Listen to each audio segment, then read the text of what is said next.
नमस्कार साथियों, स्वागत है आपका सीयूईटी की इस नई श्रृंखला में। आज के इस एपिसोड में हम इतिहास विषय के अंतर्गत मौर्य राजवंश के बारे में जानेंगे। साथ ही हम जानेंगे मौर्य साम्राज्य की आर्थिक, सामाजिक और राजनीतिक स्थिति के बारे में। तो चलिए एपिसोड की शुरुआत करते हैं। क्या आपको पता है कि हेलेना कौन थी और इनका विवाह किस भारतीय शासक से हुआ था?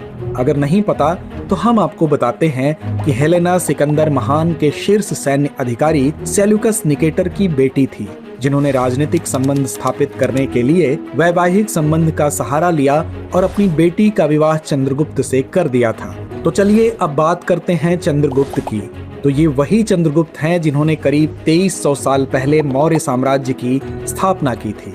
इन्होंने न केवल मौर्य साम्राज्य की नींव रखी, बल्कि इसके विस्तार के लिए कई महान युद्ध भी लड़े। यहाँ चंद्रगुप्त ने सिकंदर महान के उत्तराधिकारियों से मगध को आजाद कराया और उत्तर पश्चिमी भारत को एकजुट किया। तो वहीं इन्होंने वर्तमान पटना यानी तब के पाटलिपुत्र को मौर्य साम्राज्य की राजधानी बनाई।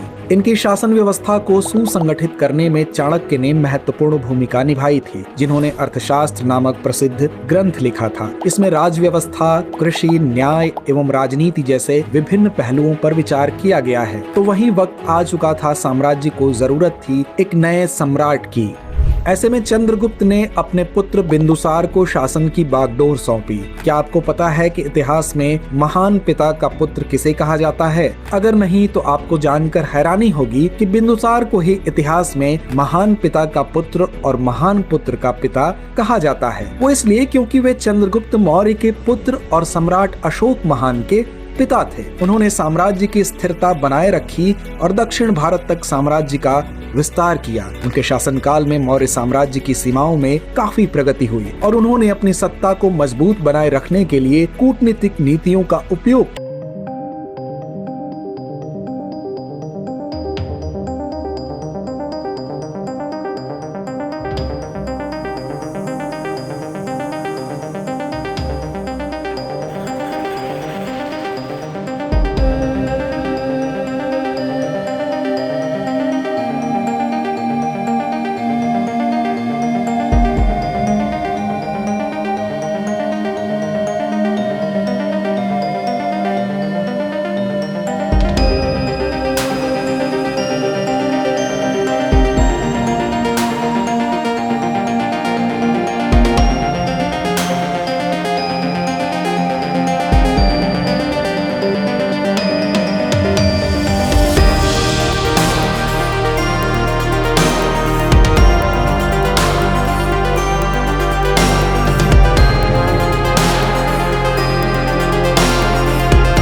शब्द धर्म का प्राकृत रूप है। अशोक के धम्म में किसी देवता की पूजा या किसी खास कर्मकांड की जरूरत नहीं होती थी। उनका मानना था कि जैसे एक पिता अपने बच्चों को अच्छे व्यवहार की सीख देता है, वैसे ही उनका कर्तव्य था कि वो अपनी प्रजा को सही रास्ता दिखाएं। वहीं वे बुद्ध की शिक्षाओं से प्रेरित भी थे। जहां सम्राट अशोक ने बौद्ध धर्म को साम्राज्य के प्रमुख धर्म के रूप में मान्यता दी और धम्म का प्रचार किया, उन्होंने स्तूपों, विहारों और शिलालेखों का निर्माण कराया। इनमें सांची का स्तूप, सारनाथ स्तूप और लौरिया नंदगढ़ स्तंभ प्रमुख हैं। इसके अलावा सम्राट ने आजीवक संप्रदाय के लिए बराबर की पहाड़ी में 4 गुफाओं का निर्माण कराया, जिनका नाम कर्ण चोपर, सुदामा व विश्व झोपड़ी रखा है। वहीं बात करें मौर्य साम्राज्य की प्रशासनिक व्यवस्था की, तो यह एक केंद्रीकृत प्रशासनिक व्यवस्था थी, जहां साम्राज्य को कई प्रांतों में विभाजित किया गया था, जिन पर महामात्र या राजा द्वारा शासन किया जाता था। इन प्रांतों में कर संग्रह, न्याय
मौर्य, विकल्प बी स्कंदगुप्त, विकल्प सी सम्राट अशोक या विकल्प डी बिंदुसार? तो इस प्रश्न का जवाब कमेंट बॉक्स में देना ना भूलें। धन्यवाद।